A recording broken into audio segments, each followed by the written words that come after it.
আপনাদের প্রত্যেকের সংসার টিকে থাকবে, আমি কসম করে একটা কথা বলি, শুধুমাত্র একটি কাজ করলে আপনাদের প্রত্যেকের সংসার মধ্যে সুখ শান্তি সবকিছু ফিরে আসবে, আর সেটা হচ্ছে স্যাক্রিফাইস করা, যেটা এখনকার মেয়েরা করতেই চায় না। বয়ফ্রেন্ডের সাথে যতটা স্যাক্রিফাইস করে চলে, তার 10% যদি তার হাজবেন্ডের সাথে স্যাক্রিফাইস করে চলতো, তাহলে কোনো সংসার মধ্যে আর অশান্তি হইতো না। যেমন ধরেন, যখন একটা মেয়ে প্রেম করে, তখন তার বয়ফ্রেন্ড অনেক ধরনের কাজই করে যেগুলো তার ইচ্ছার বিরুদ্ধে গিয়ে দাঁড়ায়, তারপরও সবকিছু স্যাক্রিফাইস করে তার আবারও রিলেশনটা কন্টিনিউসলি করতে থাকে। তবে তার স্বামী পান থেকে চুন খসলেই সবকিছুতে তার প্রবলেম। স্বামী আপনার কথা শুনে আপনাকে কিভাবে কষ্ট দিয়েছে সেইগুলো গিয়ে আপনি অন্য একটা পরপুরুষের কাছে গিয়ে শেয়ার করছেন। আপনি সেই ছেলেটাকে বিশ্বাস করলেও আপনি আপনার স্বামীকে বিশ্বাস করেন নাই। আর ভালোবাসার মিনিং হচ্ছে বিশ্বাস। যেহেতু আপনি আপনার স্বামীকে বিশ্বাসই করছেন না, সেহেতু এখানে ভালোবাসা বলতে আর কিছু টিকে থাকে না। আবার অনেকেই বলেন মানুষের জীবনের ওইটা প্রথম ভালোবাসা, সেটা ভুলতে পারে নাই। এইটা একেবারে একটা বোকামি কথা ভাই। মানুষের জীবনে প্রথম দ্বিতীয় তৃতীয় ভালোবাসা বলতে কিচ্ছু নাই। মানুষ যখন প্রেমে পড়ে, সেটাই তার জীবনের প্রথম ভালোবাসা। যদি মানুষের জীবনে প্রথম ভালোবাসা বলতে কিছু থাকতো, তাহলে মানুষ বারবার প্রেমে পড়তো না। আমি একটি জিনিস অবজারভেশন করে দেখলাম যে এখনকার সংসারের মধ্যে শান্তি খুঁজে পাচ্ছে না মেয়েরা। সেটার পিছনে রহস্য একটাই, তার স্বামীর টাকা পয়সা নাই। স্বামীর কাছে যা চাচ্ছে সেটা পরিপূর্ণভাবে স্ত্রীকে স্বামী দিতে পারছে না, যার কারণে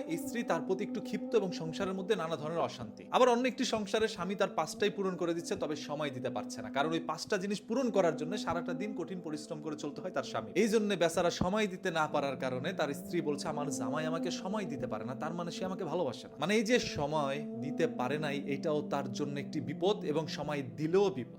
এখনকার ছেলেরা করবেটা কি? কিছু সংখ্যক মেয়েরা এটাই চায় যে তার চোখের ইশারায় তার স্বামী উঠবে আর বসবে, তার কথা শুনে তার স্বামীর চলতে হবে। একজন পুরুষ মানুষকে কখনো আপনি বাধ্য করে কাজ করাতে পারবেন না। একজন পুরুষ মানুষকে পরিবর্তন করতে হইলে, একজন পুরুষ মানুষকে আপনার মতো করে চলাইতে হইলে, তাকে ভালোবাসা, নরম আদর দিয়ে তাকে পরিবর্তন করতে হবে। পুরুষ একমাত্র ভালোবাসাই পরিবর্তন হইতে পারে। এই যে বলছেন আপনার জামাই পরিবর্তন হয়ে যাচ্ছে, আপনার জামাই এখন আর আগের মতো আপনাকে ভালোবাসে না। আপনি একদিনে পরিবর্তন হইলো, আপনার জামাই পরিবর্তন হইতে অনেক সময় লাগছে। কষ্ট পেতে পেতে যখন দেয়ালে পিঠ থেকে গিয়েছে, তখন সে পরিবর্তন হইতে শিখেছে। একটা সময় আপনি যদি বাইরে বের হইতেন, আপনার হাজবেন্ড সাথে সাথে যাইতো। একটা সময় যদি আপনি এখান থেকে ওইখানে যাইতেন, আপনাকে একটু পরপর ফোন দিয়ে খোঁজ খবর নিত। আর আপনি তখন ভাবতেন যে আপনার জামাই আপনাকে বারবার ফোন দিয়ে ডিস্টার্ব করছে। আপনার কাছে যেটা ডিস্টার্ব, তার কাছে সেটা ভালোবাসা ছিল। আর আপনি এটা বুঝতে পারেন নাই, কারণ সারা জীবন তো আপনার বয়ফ্রেন্ডকে প্রাধান্য দিয়ে আসছেন, জামাইকে না। আরো একটা কথা দেখেন, আমার বলতে ইচ্ছে করতেছে না, তারপরও বলতে বাধ্য হচ্ছি। যেই সকল মেয়েরা বিয়ের আগে সহবাসে লিপ্ত হয়ে থাকে, সেই সকল মেয়েগুলোকে বিয়ে করলে